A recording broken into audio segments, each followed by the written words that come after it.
ಕೂಡ ಕರ್ಕೊಂಡು ಹೋಗಿದ್ದಾರೆ. ಸೊ ಹಿಂದೆ ಹೋಗದೆ ಇರೋದು ಈಗ ಯಾಕೆ ಅಂತ ಒಂದಷ್ಟು ಪ್ರಶ್ನೆ. GST ಸಭೆಗಳಿಗೆ ಕೌನ್ಸಿಲಿಗೆ ಮುಖ್ಯಮಂತ್ರಿ ಹೋಗಿದ್ರೆ ಇವರ ಅನುಭವದ ಒಂದು ದಾರಿ ಇರಲಿಕ್ಕೆ ಬರ್ತಿತ್ತು. GST ಕೌನ್ಸಿಲಿಗೆ ಅನುಭವ ಅಲ್ಲಿ ಯಾಕೆ ಹೋಗಲಿಲ್ಲ ನನಗೆ ಗೊತ್ತಿಲ್ಲ. ಯಾವುದೋ ಒಂದು ಸಭೆ ತಪ್ಪಿಸ್ಕೊಳ್ತಾರೆ ಅಂದರೆ ಎಮರ್ಜೆನ್ಸಿ ರಾಜಕಾರಣ ಅಂತ ಒಪ್ಬೋದು. ಯಾವುದೇ ಸಭೆಗೆ ಹೋಗಲ್ಲ ಅಂದರೆ ಅದು ಅಹಂಕಾರ ಅಂತ ಭಾವಿಸ್ಬಿಡ್ತಾರೆ. ನಾನು ಯಾಕಲ್ಲಿ ಹೋಗಬೇಕು ಅನ್ನುವಂಥ ಒಂದು ಅಹಂಭಾವ ಆಗಿರುತ್ತೆ. ಇವರ ಅನುಭವನೇ ದಾರಿ ಇರ್ಲಿಕ್ಕೆ ಬರ್ತಿತ್ತು. ಬೇರೆ ಬೇರೆ ರಾಜ್ಯಗಳ ಮುಖ್ಯಮಂತ್ರಿಗಳು ಇರ್ತಿದ್ರು. ಇವರು ಸುದೀರ್ಘವಾಗಿರ್ತಕ್ಕಂಥ ಬಜೆಟ್ ಮಂಡಿಸಿದಂಥ ಅನುಭವ ಇದೆಯಲ್ಲ, ಆ ಅನುಭವನ ದಾರಿ ಇರ್ಲಿಕ್ಕೆ ಬರ್ತಿತ್ತು. ಹೋಗಿದ್ದೆ ಹೋಗಿ ನೆರೆ ಬರಕ್ಕೆ ಹಣ ಕೇಳೋದು ತಪ್ಪಲ್ಲ, ಕೇಳಿ. ಅದಕ್ಕೆ ಮುಂಚೆ ರಾಜ್ಯದ ಬೊಕ್ಕಸದಿಂದ ಹಣ ಕೊಟ್ಟು ಕೇಳುವ ವಾಡಿಕೆಯನ್ನು ಯಡಿಯೂರಪ್ಪನವರು ಮಾಡಿದ್ದಾರೆ. ಕೇಳುವ ವಾಡಿಕೆಯನ್ನು ಬೇರೆ ಬೇರೆ ಮುಖ್ಯಮಂತ್ರಿಗಳಿದ್ದಾಗಲೂ ಮಾಡಿದ್ದಾರೆ. ಮೊದಲು ತಮ್ಮ ಬೊಕ್ಕಸದಿಂದ ಹಣ ಕೊಟ್ಟು ಪರಿಹಾರ ನಿಗದಿ ಘೋಷಣೆ ಮಾಡಿ ಆಮೇಲೆ ಹೋಗಿ ಕೇಂದ್ರದ ಹತ್ರ ನೆರವು ಕೇಳೋದು ತಪ್ಪಲ್ಲ. ಕೇಂದ್ರ ಅಂತೂ NDRF ಮಾರ್ಗಸೂಚಿ ಪ್ರಕಾರ ಏನು ಕೊಡಬೇಕು ಅದನ್ನು ಕೊಟ್ಟೇ ಕೊಡುತ್ತೆ.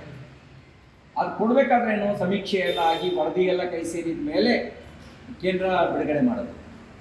ಅದಕ್ಕೆ ಮುಂಚೆ ರಾಜ್ಯದ ಬೊಕ್ಕಸದಿಂದ ಬಿಡುಗಡೆ ಮಾಡಬೇಕಾಗಿರ್ತಕ್ಕಂಥದ್ದು ಎಲ್ಲ ಮುಖ್ಯಮಂತ್ರಿಗಳು ಎಲ್ಲ ಸರ್ಕಾರಗಳು ಪಾಲಿಸ್ಕೊಂಡು ಬಂದಂಥ ಒಂದು ಪದ್ಧತಿ.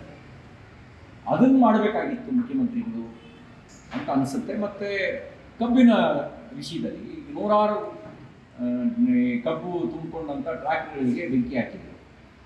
ಯಾರು ಬೆಂಕಿ ಹಾಕಿದರು? ಯಾರು ಹಿತಾಸಕ್ತಿ ಇದೆ ಇದರೊಳಗಡೆ?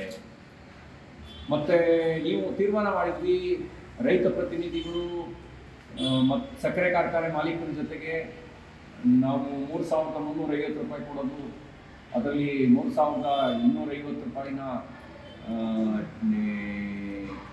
ಸಕ್ಕರೆ ಫ್ಯಾಕ್ಟ್ರಿಯವರು ಅವ್ರು 50 ರೂಪಾಯಿ ಸೇರಿಸ್ಕೊಡೋದು, ನಾವು 50 ರೂಪಾಯಿ ಸೇರಿಸ್ಕೊಡೋದು, 3,350 ರೂಪಾಯಿ ದರ ಫಿಕ್ಸ್ ಮಾಡಿದ್ದೀವಿ ಅಂತ ಹೇಳಿದ್ರಲ್ಲ.